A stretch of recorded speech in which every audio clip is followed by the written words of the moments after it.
How do you close your factory? Kibera is a factory for NGOs. So on a single item, and I say this from a point of knowledge, on a single item like the provision of clean water and sanitation, there are hundreds of NGOs that have been active in Kibera for the last 20 years.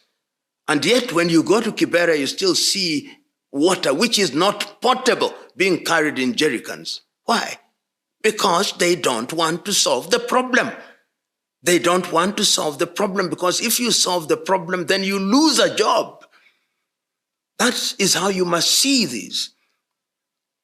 And we must have time and a timetable for them. I think President Paul Kagame of Rwanda does it very well. He actually wants to know what you are doing and when you are leaving, because you ought not to be permanent in that area.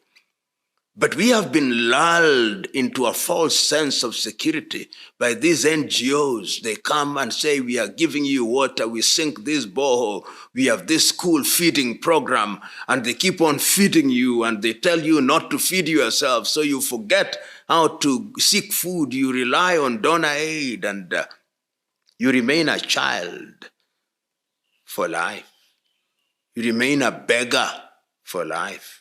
You remain an object of pity for life.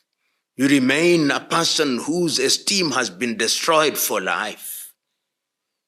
You remain fodder for life. You are dehumanized for life. You are humiliated for life. Sad. Governments, African governments must play their role. We have played the blame game for too long. We must also say that the reason why those NGOs are in our countries is because our governments have failed. Governments are instituted amongst men and in countries for purposes of using taxes to resolve those problems. But what do we have in many African governments? Thieves, who, when they are made to preside over health services, they steal the money. When they are made to preside over roads, they steal the money. When they are made to preside over schools, they steal the money. If you look at some of the richest men and women in Africa, they are to be found in government.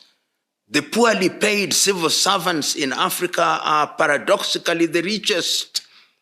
And what do? The money that is meant for water, the money that is meant for health, for education, they steal it and build hotels. Hotels have now become their favorite. And if they don't build hotels, they are building apartments. And if they don't build apartments, they are keeping the money in Panama. And now they are beginning to keep it in Mauritius and the Cayman Islands and Guernsey Islands. Governments in Africa are underperforming.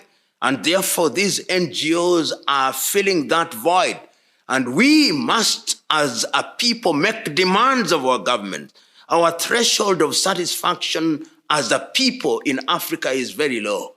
We don't make demands of those whom we elect into government, and they have great contempt for us.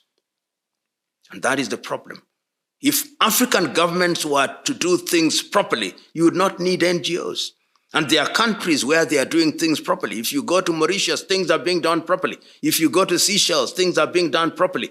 If you go to Botswana, things are being done properly. You go to Rwanda, things are being done properly.